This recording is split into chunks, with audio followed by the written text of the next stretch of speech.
कहता है। वेद का यह मंत्र कहता है ब्राह्मणों अस्य मुखम आसीत। ये जो ब्राह्मण है ये इसका मुख है। ब्राह्मणों अस्य मुखम आसीत बाहुराजन्य कृत है। जो भुजाएं हैं वो क्षत्रिय हैं। उरु तदस्य यद वैश्य। जो उरु उरु मतलब पेट, जो पेट है वो वैश्य है। पदभ्याम शूद्रो अजायत है, और जो पैर है उससे शूद्र हुए। तो अब इसका जो भाव है वो भाव जो गलत लोग समझते हैं वो गलत भाव ये है कि ब्राह्मण मुख से पैदा हुआ, क्षत्रिय हाथों से पैदा हुआ, वैश्य पेट से निकल गया और शूद्र पैर से पैदा हुए। तो आप इस बात को नोट कर लीजिएगा कि दुनिया में कभी भी सृष्टि नियम के विपरीत कोई काम नहीं होता। जो संतान जिस व्यवस्था से पैदा होती है, माता पिता के संस्कारों से संस्कार करने पर एक प्राकृतिक रूप से जो संतान पैदा होती है सभी उसी प्रकार से पैदा होते हैं। न तो कोई मुंह से पैदा हो सकता है, न कोई हाथों से पैदा हो सकता है, न कोई पेट से, न कोई पैर से पैदा हो सकता है। तो इसका जो भाव है, सही भाव, वो ये है क्योंकि वेद एक काव्य ग्रंथ है, परमात्मा की काव्य ग्रंथ रचना है, तो उसमें अलंकारिक वर्णन भी आता है। इस समाज को एक शरीर माना गया है। ये जो समाज है हमारा, समाज का मतलब कोई जाति संगठन नहीं, पूरा समाज, हम सभी लोग, जो समाज हमारा है, इस समाज को एक शरीर की उपमा दी गई है कि जैसे हमारा शरीर है वैसे ये समाज है। तो शरीर में जो ऊपर का हिस्सा है, मुंह, नाक, आंख, कान, ये त्वचा, ये 5 चीजें, ये जो हमारा हिस्सा है ये क्या काम करता है? ये ज्ञान प्राप्त करता है। आंखें देख करके ज्ञान प्राप्त करती है, नाक सूंघ करके, वाणी चख करके, कान सुन करके, और त्वचा स्पर्श करके ज्ञान प्राप्त करती है। और कहीं से हम ज्ञान प्राप्त नहीं करते हैं। ये 5 अंग हमारे शरीर के ऊपर ऊपर जो है ये ज्ञान प्राप्त करते हैं। तो समाज में वो लोग, ध्यान से सुनिएगा, समाज में वो लोग जो शिक्षा का कार्य करते हैं वो है सिर। उनको सिर की उपमा दी गई है, वो सिर के समान है। तो ये सिर क्या है? कहा ये ब्राह्मण है। जो रक्षा का काम करते हैं, सुरक्षा का काम करते हैं, वो है 2 हाथ। तो ये जो 2 हाथ है वो उनको क्षत्रिय की उपमा दी गई है। आपके सिर पर कोई लाठी मारता है तो आप हाथ ही उसको रोकता है। सिर को बचाने का काम हाथ करते हैं, पांव नहीं करते हैं, कमर नहीं करती है। तो सिर पर हमारे कोई प्रहार करेगा, शरीर पर कोई भी प्रहार करता, तुरंत हाथ आगे बढ़ता है और हाथ उसको रोकता है। तो हाथ क्या हो गए? क्षत्रिय हो गए। ये सुरक्षा का काम करते हैं। जो हमारा पेट है ये भोजन ग्रहण करता है, यहाँ भोजन का पाचन होता है, भोजन पकता है, पचता है। उसके बाद में रस और मल एक तरफ होता है।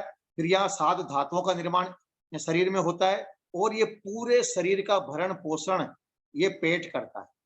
आपके सिर में दर्द है तो आप दवाई पेट में खाओगे, पैर में नहीं लगाओगे आप। तो सिर में भी दर्द है तो उस पेट में गोली खानी पड़ेगी। पैर के एडी में दर्द है तो भी आपको गोली पेट में खानी पड़ेगी। तो पेट हमारे पूरे शरीर का भरण पोषण करता है, इसलिए पेट क्या हो गया? इसको वैश्य कहा गया। और जो पांव हैं ये ज्ञान प्राप्त नहीं करते हैं, ये शरीर का भरण पोषण नहीं करते हैं, तो इसलिए ये क्या काम करते हैं? शरीर को इधर से उधर लेकर के जाते हैं। तो ये हो गए, इसको उनको कहा गया कि जैसे ये पांव शरीर का हिस्सा है, ऐसे ही समाज में शूद्र है।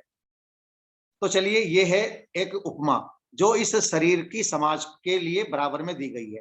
तो एक हमारा सिर, एक हमारे हाथ, एक हमारा पेट और एक हमारे पांव।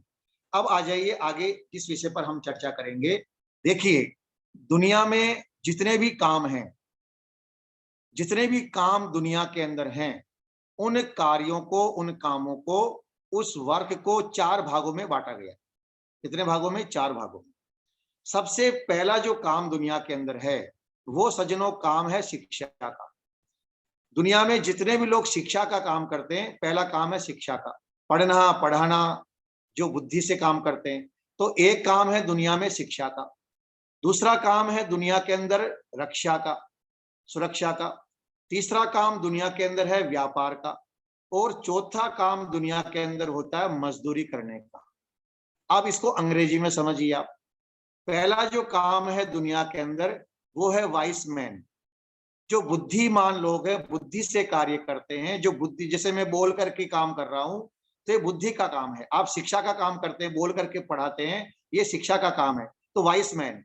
दूसरे होते हैं सोल्जर मैन, तीसरे होते हैं सज्जनों बिजनेसमैन, और चौथे होते हैं दुनिया के अंदर कॉमन मैन। तो दुनिया में जितने भी लोग हैं, काम हैं, उन सारे कामों को चार भागों में बांटा गया।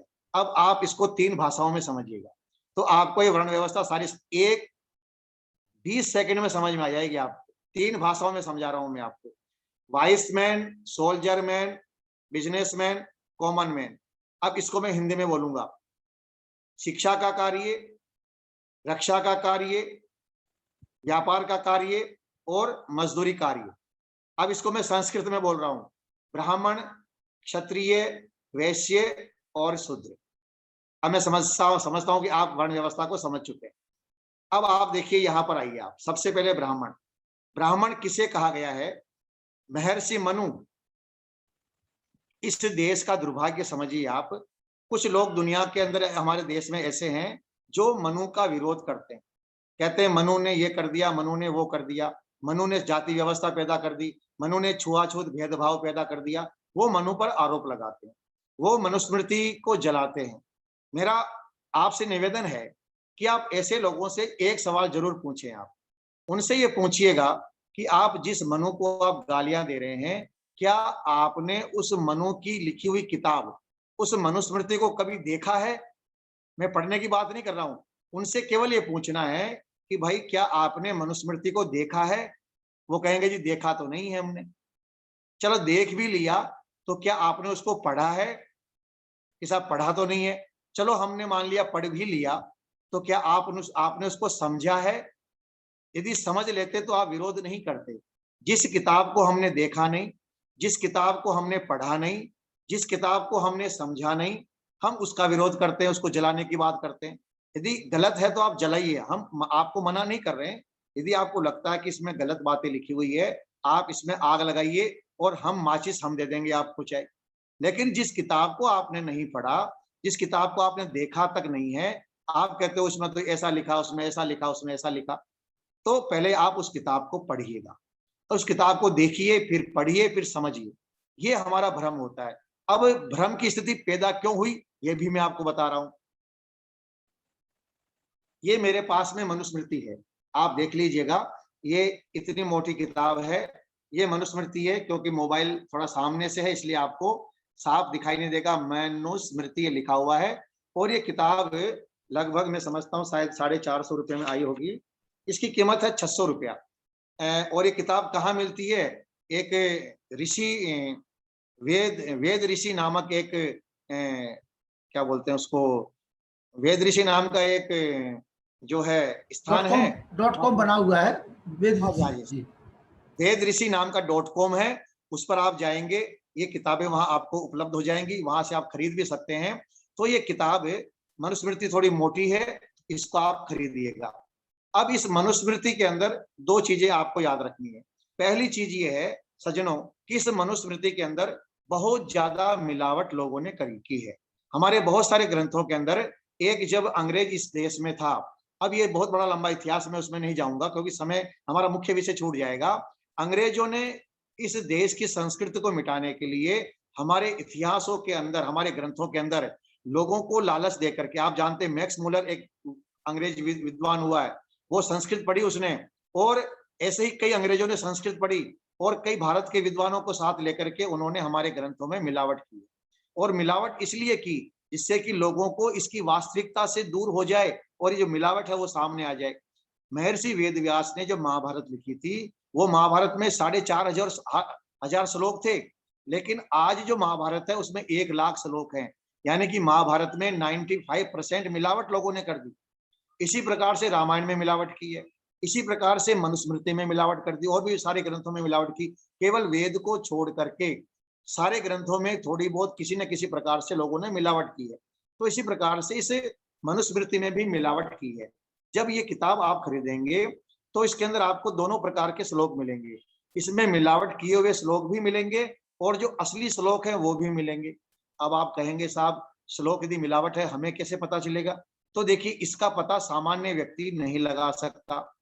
यदि आपको कोई सोने का गहना दे दे कि साहब इसको पता लगाओ ये असली है कि नकली है, तो मैं कहता हूं, अपने आप को मैं मानता हूं कि मुझे यदि कोई सोने का गहना दे दे तो मैं पता नहीं लगा सकता कि असली है या नकली, चाहे मैं कितना भी पढ़ा लिखा आदमी। कि असली है नकली है सोने का मुझे पता नहीं चलेगा, हीरा असली है नकली है मुझे पता नहीं चलेगा। इसका पता कौन लगाएगा? इसका पता लगाएगा जो स्वर्णकार है, जो सुनार है, जो सोने का काम करने वाला व्यक्ति है। वो उसको घिसेगा, देखेगा, परखेगा, तब कहेगा भाई साहब इसमें इतनी परसेंट मिलावट मिलावट है, असली है नकली है। हीरे का अंदर मिलावट है, इसका पता जोहरी लगा सकता है, सामान्य व्यक्ति नहीं लगा सकता। इसी प्रकार से ग्रंथों में जो मिलावट हुई है, मनुस्मृति में या दूसरे ग्रंथों में मिलावट हुई है, इसका पता हम और आप जैसे सामान्य व्यक्ति नहीं लगा सकते। इसका पता लगाते हैं विशेषज्ञ व्यक्ति, जो विद्वान होते हैं, जो पूर्वाग्रह को, हट दुराग्रह को छोड़ करके निष्पक्ष होकर के जो ग्रंथों को पढ़ते हैं, उनको पता लग जाता है। इसमें ये सारी बातें लिखी हुई है कि मनुस्मृति में मिलावट है, इसका क्या हमारे पास प्रूफ है? मनुस्मृति के लिखने के जो तरीके हैं, उनके श्लोक हैं, उनका तारतम्य है, उनका बातें हैं, हम उनके पक्ष में नहीं है, उनको इसमें छोड़ा गया, उसमें लिखा गया है श्लोकों को, लेकिन उस पर चिन्ह लगा दिया कि ये मिलावटी श्लोक है और ये असली श्लोक है। तो महाराज मनु ने जो वर्ण व्यवस्था लिखी है, अब हम उस पर चर्चा करते हैं, क्योंकि समय बड़ा तेजी से भाग रहा है और